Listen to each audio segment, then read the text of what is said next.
Matapos ang matinding resulta sa laban ng Crawler vs Hisoka, in which ay nasaksihan natin ang muling pagkabuhay ni Hisoka at ang ginawa nitong paghigante na kung saan ay dalawang spider lang naman ang pinitas nito na sina Shalnark at Cortopi. At ngayon mga kaibigan na i-review na natin ang chapter 358 ng Hunter x Hunter o ang episode 19 ng ating Dark Continent series ay sa wakas magsisimula na ang pinakahihintay natin na event sa mundo ng Hunter x Hunter. Kaya naman, this is Mr. Miken at wag na natin patagalin pa. Let's go! まずこの中から好きな数を選んで Ang pamagat ng ating chapter ngayon ay Eve at nagsimula eksena dito sa napakaraming tao na dumalo para sa pinakahintay na event in which ay may kita itong announcer na nagsasalita na wikang ladies and gentlemen. Sa wakas, dumating na ang araw na ating pinakahihintay. Ang sangkatauhan ay muli na namang nagprepara para sakupin ang bagong kontinente. Sabay may kita ang aerial view mga kaibigan na libo-libo o daan-daang libo ang dumalo dito sa event na ito sapagkat ang paglalayag daw patungong Dark Continent ay magsisimula na raw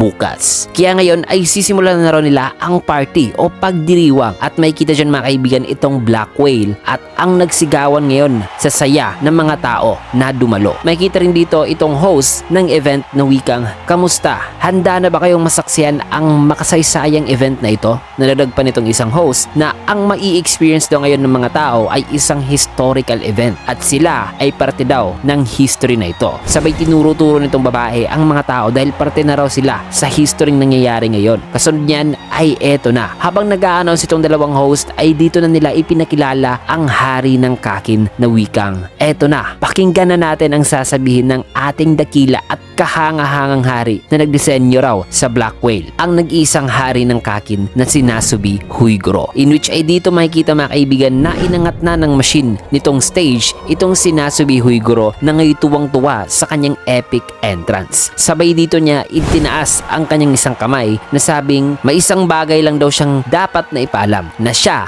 ay indeed ang dakila raw hari ng Kakin. At ang bagong kontinente ay abot kamay na raw nila. Kaya na may dito na nag-chant ng salitang king o hari ang mga tao habang nakatingin sa stage at screen. Matapos niyan ay nagsalita naman itong dalawang announcer na sa second stage daw ay nandiyan naman daw ang general supervisor ng gagawing paglalayag at yan ay si Beyond Netero. Kasama rin daw dito ang mga prinsipe na tagapagmana raw sa trono ng hari na si Nasubi Huiguro na naghihintay rin daw sa kanilang unang gagawing hakbang para raw sa makasaysayang paglalayag na ito. In which ay yan na nga mga kaibigan, may kita natin na kumakaway na ngayon ang mga prinsipe except sa second prince na si Camila. Nasa isipan naman ngayon ng first prince na si Benjamin na nandirito raw ang lahat ng prinsipe. Pero ilan na lang daw kaya ang matitira sa kanila pagdating raw sa araw ng seremoning gagawin daw bukas. Habang sa isipan naman ngayon ng third prince na si Zhang Lei ay wika pa niya na kahit ano rong mangyari ay siya raw ang mananalo sa huli. Sa parte naman ni Cherednik ay ayon dito sa kanyang isipan na wikang, "Panoorin niyo ako mga ignorante. Ako ang susunod na magiging hari." Ang fifth at sixth prince naman na si Tobepa at Tyson ay ganoon din ang kanilang iniisip ngayon mga kaibigan na sila raw talaga ang magiging susunod na hari ng Kakin. Kasunod niyan ay pinakita rin dito si Lucerus, Salisale, Fogitsu at Kacho, si Halkenberg, Momose, Marayam at lastly si Oito, akay-akay si Prince Wobble. Matapos niyan ay sumakay na sa isang airship ang hari na si Nasubi. Sabay sabi nitong host o ng announcer na wala raw talagang hari ever na isasakripisyo o isinakripisyo ang sarili nitong buhay para pumunta sa hindi pa napupuntahan na kontinente para lang sa kapakanan ng sangkatauhan. Matapos niyan ay may kita na papaland na ngayon ang airship na sinasakyan ng hari. Nang maya-maya pa ay naging successful na nga ang pagpunta at pagland dito sa Black Whale ship na ikinasaya nitong announcer. Sabay sabing ang mga airship din daw na sinasakyan ngayon ng mga prinsipe at ilan pang mga VIPs ay patungo na raw ngayon sa Black Whale, habang ang ferry naman daw para sa general public ay papapunta na rin daw sa Black Whale. Isang napakaganda raw tanawin ang ating makikita ngayon na isang klase raw ng okasyon na dapat daw nilang ipagdiwang. Kaya makikita rin mga kaibigan na mula sa bar, public streets, sa halos lahat ng parte ng syudad ay nagdiwang ang mga tao. Matapos ng eksenang yan ay dito na sa loob mismo ng Black Whale ay may makikita ang isang nangyayaring dinner party na kung saan ay dumalo ang lahat ng prinsipe. Makikita rito si Zhang-Lei, Camila, Tubepa at Benjamin. Si Luzurus naman ay may kausap, pati na sina Fugitsu at Kacho. Makikita rin dito na nagkita na sina Cherednik at Halkenberg, habang si Sale-Sale ay may kausap ng mga babae at mga lalaki naman dito kay Tyson. Si Marayam naman ay abala sa kanyang pet, habang si Oito ay kasalukuyang kausap ang ilang mga VIPs na masayang nakatingin kay Prince Wobble. Matapos niyan ay pinaliwanag na rito ang structure nitong Black Whale ship mga kaibigan, na ang Black Whale ay may 5 tiers. Ang first tier ay para daw sa royal family, V5 politicians at iba pang industry dignitaries. Ang second tier naman ay para sa mga mayayaman, celebrities at ilan pang influential personalities. Sa baba naman, which is ang third, fourth at fifth tier, ay para naman daw sa general passengers na. At ang lahat naman daw ng daanan papuntang tiers ay gwardyado raw yan lahat ng Royal Army, at ang buong ship ay under daw sa martial law. Aside from that, ang second tier at third tier daw ay separated daw ng isang makapal na enclosures o layer of metal, in which ay in case of emergency ay na-open daw ito. Kaya na may ayon nitong nagsasalita na ang masabi lang daw talaga niyang hunting grounds ay ang tier 1 and tier 2. Kaya dito na niya sinabihan ng kanyang mga kasamahan na sa ngayon ay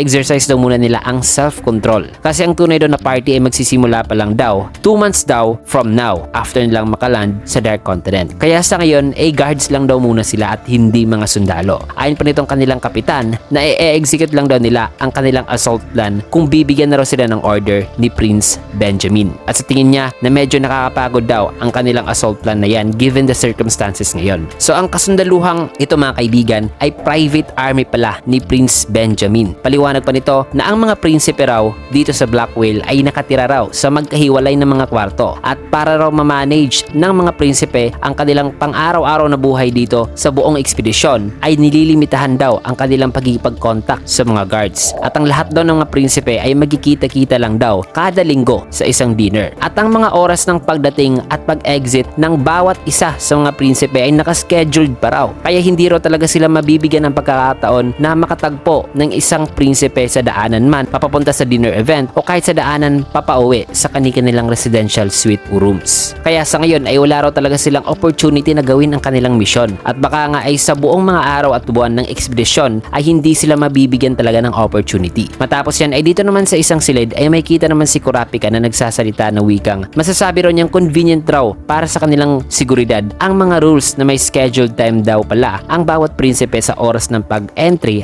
and exit. Pati na raw ang limited contact rules sa mga guards ay convenient daw para sa kanilang seguridad. Nasagot naman ni Queen Oito na oo. Kaya tanong naman ni Kurapika ay posible ba raw makontak nitong si Queen Oito ang ibang prinsipe o reyna na nasa ship gamit ang telepono na nandirito, in which ay sagot naman ni Queen Oito o ni Oito na ang lower rankings daw ng mga asawa ay hindi raw nakakatawag sa mga higher rankings ng mga asawa kasi minamanage daw ng military o ng Royal Army ang linya ng bawat telepono dito sa ship. Paliwanag pa ni Oito na ang Royal Army ay ang neutral party daw para sa succession contest na ito na wala silang pinapanigan, at minumonitor daw ng mga to ang bawat daanan at trinatrack ang bawat activities. Kaya medyo mahirap o imposible daw gawin ang pag-assassinate. Kaya di niya rin daw talaga naiintindihan ngayon kung ano raw talaga ang intensyon ng hari. Kaya sa isipan naman nga ni Kurapika ay wika pa niya na marami rong butas ang kanilang sitwasyon ngayon mga kaibigan na kinatatayuan, considering na kung nandirito rin daw ang presensya ng ilang mga non-users, then ang possibility na po pwedeng mangyari ang mga hindi inaasang pangyayari mga kaibigan ay limitless daw talaga. So marami ang pwedeng mangyari kasi nandirito rin ang mga non-users. Kaya ang una raw muna nilang gagawin ngayon ay ang alamin ang capabilities ng kalaban para malaman daw nila kung gaano raw kalakas ang puwersa ng bawat prinsipe. Kasi sa ngayon ay ang alam lang daw nila ay ang bilang lang ng guards na meron ang bawat prinsipe, na kahit na i-disregard pa raw nila dito ang mga non-users ay masasabi niyang limitado pa rin daw ang kanilang kakayahang lumaban dito. Kasi nga ay napaka-secured mga kaibigan ng buong ship, na pati ang mga private army ni Benjamin ay napasabi kanina na baka ay hindi raw sila talaga mabigyan ng opportunity na magagawa ang kanilang assault plan during the expedition. Ayon pa rito kay Kurapika na ang mga security hunters o provisional hunters pa raw na nakagwardya naman daw sa labas ng bawat silid na tinitirhan ng bawat prinsipe ay hindi raw nila matatawag na kakampi. In fact ay posible pa nga raw na maging threat ang mga to sa kanila. Dala pa ni Kurapika na posible din daw na ang impormasyon daw tungkol sa kanilang sitwasyon ngayon dito sa loob ng Black Whale ay posible raw itinago ng Kakin sa kanilang mga guards na pinatake noon ng hunters exam. Kagaya na lang sa mga guards ni Cherednik mga kaibigan. Kaya yan daw ang dahilan sa kung bakit nakapasa raw ang mga yon sa kanyang dowsing chamber chain noon at na naging mga provisional hunters ang mga to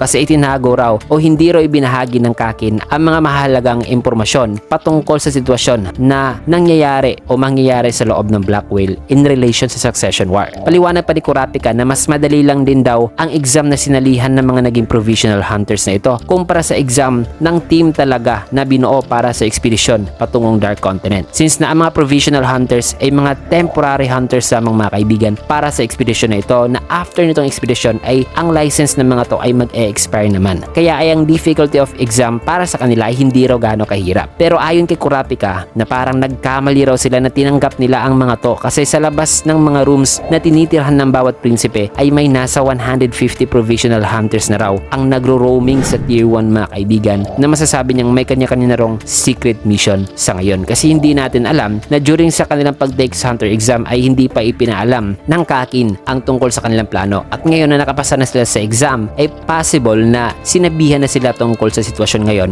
na mangyayari dito sa Black Whale. Paliwanag pa ni Kurapika na ang kanilang ginawa daw kasi noon ay instead na ibahin daw nila ang buong hunter bylaws ang iniba lang daw nila o minodify ay ang Article 2 lang daw ng hunter bylaws para ma-recruit nila noon ang mga naging provisional hunters na ngayon. So ang kanilang pag-modify sa Article 2 mga kaibigan ay nag-allow sa kanilang makabuo ng mga grupo na tinatawag na provisional o temporary hunters, hindi mga hunters na may lisensya na panghabang buhay na. In which ang kanilang ginawang pag-modify ay pinagsisihan naman ngayon ni Kurapika. Nasabi pa niya na dapat ay naging mas stricto daw pala sila noon kasi ang kanilang pag-modify sa Article 2 ng hunter bylaws ay nagresulta lang daw sa tuluyang pagtaas pa ng tsansa sa posibleng mangyayaring unpredictable scenarios. Bagay na nagpalala lang daw sa sitwasyon ngayon. Pero ayon din dito kay Kurapika na baka masyado lang daw talaga siya ngayong naging uncomfortable na gawa na rin ng Succession War at ang kanyang misyon na kailangan pa niyang mahawakan si Cherednik. Kaya na may matapos makapag-isip-isip ay dito naman tumawag si Mizystom kay Kurapika at ipinaalam ang buong sitwasyon ngayon. Ayon kay Mizystom na ang kanyang focus daw ngayon ay ang tier 3 and 4 since na ang crime rate daw sa mga tiers na ito ay tumaas daw talaga na lumagpas na sa kanilang expectation na ang pagnanakaw, mga peking ticket, conflict ng magkaibang lahi, identity theft, bugbugan sa pagitan ng mga lasing, assault at marami pang iba ay laganap na raw sa mga tiers na ito.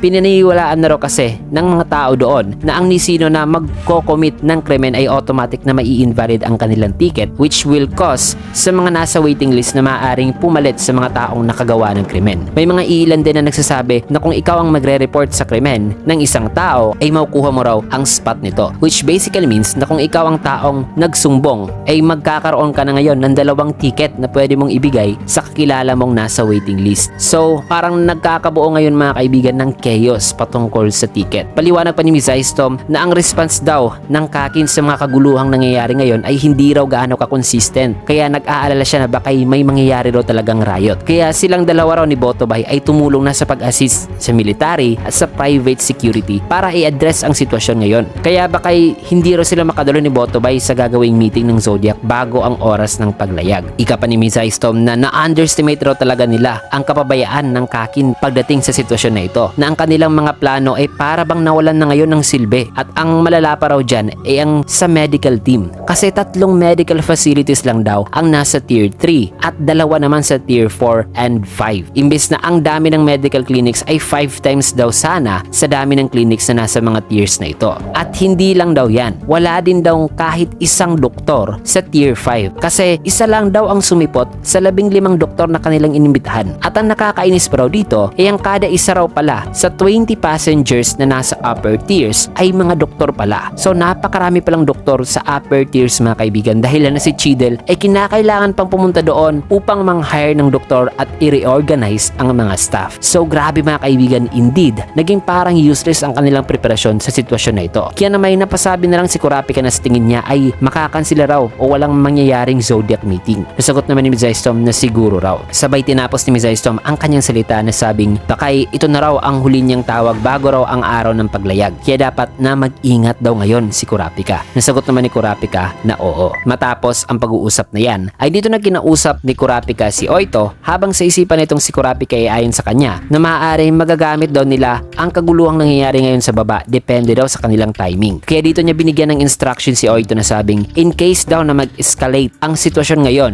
ay may nakaplano na raw siyang emergency escape route na ibabahagi niya ngayon sa kanya. Nasagot Nasagot naman ni Oito na ang ibig ba raw sabihin ni Kurapika dito sa emergency na ito ay posible ba raw na mas lalala pa raw sa kanilang inaasahan ang sitwasyon ngayon? Nasagot naman ni Kurapika na kung may sunog o riot daw na mangyayari ay ang gate daw o daanan na in between sa tier 3 and 2 ay posible raw mabubuksan, in which ay pwede raw silang dumaan dito ng pasekreto at humalo sa publiko. Kaya tanong naman ni Oito na posible ba raw iyan? Nasagot naman ni Kurapika na kailangan daw nilang maging prepared sa mga posibleng mangyayari. Kaya hinihiling daw niya na dapat ay pag-aralan daw ni Oito ang lokasyon ng aircraft, lifeboats at flotation device pati na sa kung paano ito gamitin. Kasi kung malalaman daw ni Oito ang lahat ng to ay mas mapapataas daw nito ang kanyang chances of survival. Kasi malaki raw talaga ang impact na may tutulong ng kaalaman sa kung paano mo i-assess ang isang sitwasyon, lalo na kung nasa life and death situation ka na. Na nang masabi ito ni Kurapika ay dito naman biglang may naramdaman ang Reyna na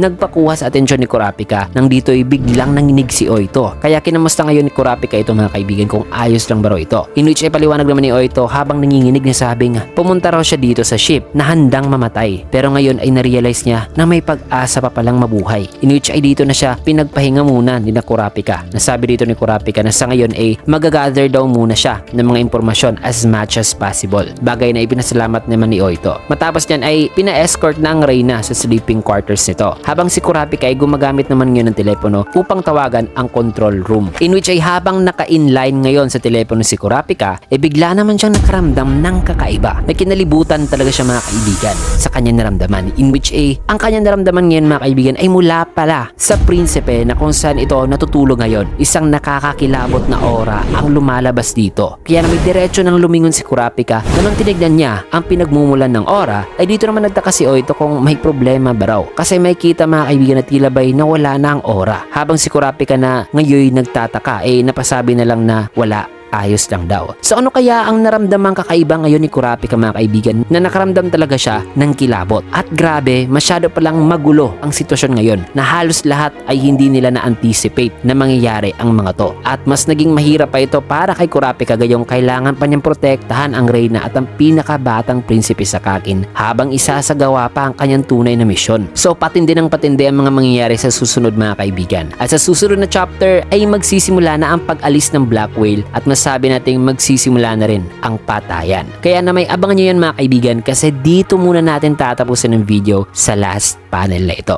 Kaya na may kung nagustuhan nyo yung video, can get a like, comment, follow, subscribe na rin for more videos like this. Pero bago mo natin tatapusin ang video, ay shoutout sessions muna tayo.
Ayan, maraming salamat and see you guys again on my next video.